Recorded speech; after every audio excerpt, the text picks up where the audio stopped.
నిధులు పక్కదారి పట్టాయి. జగవరిగిన సత్యం.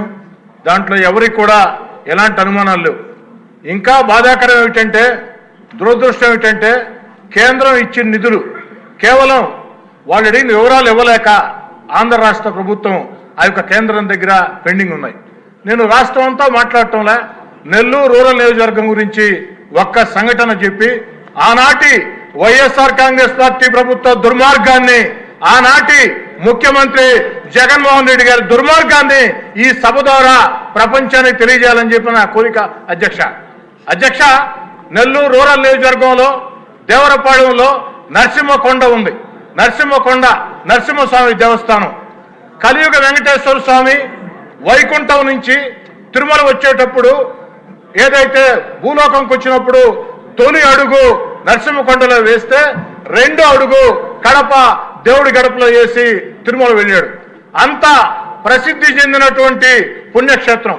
ఆ పుణ్యక్షేత్ర అభివృద్ధికి ఆనాటి ముఖ్యమంత్రి గారు చుట్టూ తిరిగి అభివృద్ధికి నిధులు ఇవ్వకున్నా నేను నాకున్న వ్యక్తిగత సంబంధాలతో ఆనాటి భారత ఉపరాష్ట్రపతి, ఈనాటి మాజీ ఉపరాష్ట్రపతి వెంకయ్యనాయుడు గారి సహకారంతో వెంకయ్యనాయుడు గారు తన పదవిని ఏదైతే పూర్తయ్యే కాలంలో ఆఖరి లేఖ కేంద్రానికి రాశాడు.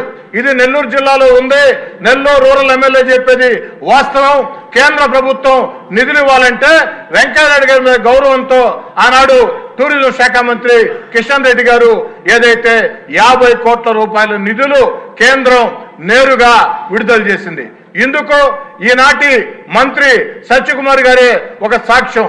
అయితే బాధాకరం అధ్యక్ష, ఆ నిధులు విడుదల చేసిన తర్వాత 15 రోజులకి వైఎస్ఆర్ కాంగ్రెస్ పార్టీకి నేను దూరం కావాల్సి వచ్చింది. కానీ వైఎస్ఆర్ కాంగ్రెస్ పార్టీ దూరం జరిగినా ఖచ్చితంగా నరసింహస్వామికి న్యాయం చేస్తారు. దేవుడి మీద నమ్మకం ఉండేవాళ్ళు ఈ పని ఎవరో కూడా ఆపరం భావించా. కానీ ఆనాటి ముఖ్యమంత్రికి ప్రజల మీద నమ్మకం లేదు, దేవుడి మీద నమ్మకం లేదు. దుర్మార్గంగా దాన్ని ఆపేశాడు. అనేక సార్లు ఆనాటి ముఖ్యమంత్రి పేషి అధికారులకి, ఎందుకంటే ఆనాటి ముఖ్యమంత్రి పేషి అధికారులు ఫోన్లు చేస్తే ఫోన్లు ఎత్తుకోరు. ఎమ్మెల్యేలు ఫోన్లు చేస్తే గుడ్ మార్నింగ్, గుడ్ నైట్ మెసేజ్లు పెట్టి ప్రతిరోజు కూడా వెంటబడినా అతిగెత్తి లేదు. ఈరోజు అది ఏ స్థాయిలో ఉంది, ఎక్కడ ఉంది?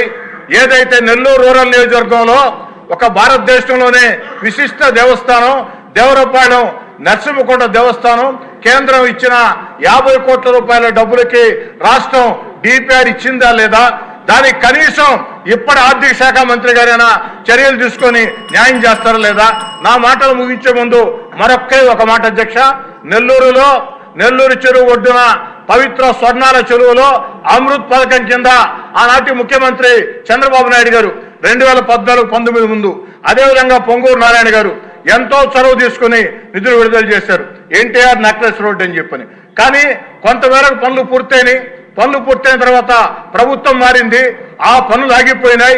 అయినా దాన్ని పూర్తి చేయాలని ఆనాటి ప్రభుత్వం ఎన్టీఆర్ గారి పేరు ఉంటే నిధులు విడుదల చేయదని నేను ఎన్టీఆర్ నెక్లెస్ రోడ్ మరియు గణేష్ ఘాట్ అని ఆనాటి ప్రభుత్వం తృప్తి కోసం అదనంగా పేరు చేకూర్చి అనేక ప్రయత్నాలు చేసిన తర్వాత టెండర్లు పిలిచారు.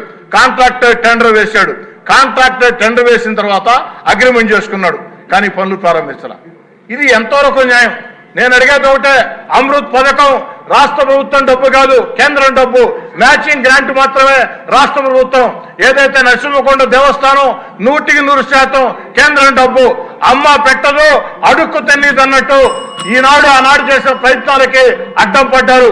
ఈనాడు ఈ యొక్క ప్రభుత్వంలోనైనా ముఖ్యమంత్రి గారిని, ఆర్థిక శాఖ మంత్రి గారిని, పొంగూరు నారాయణ గారిని ప్రత్యేకంగా కోరుతూ ఉన్నా ఆ పనులు మొత్తం కూడా పూర్తి చేయాలని చెప్పని. ఎందుకంటే ఇవన్నీ యువ నాయకుడు నారా లోకేష్ గారు పాదయాత్రతో నెల్లూరు జిల్లాకు విచ్చేస్తే నెల్లూరు నడిబొడ్డున వేలాది మంది సమక్షంలో నారా లోకేష్ గారు నెల్లూరు రూరల్ నియోజకవర్గంలో ప్రజలకు ఇచ్చిన హామీల్లో ఈ 2 హామీలు కూడా ఉన్నాయి అని గుర్తు చేస్తూ వీటిని నెరవేర్చాలని కోరుతూ సెలవు తీసుకుంటూ ఉన్నా. ఓకే.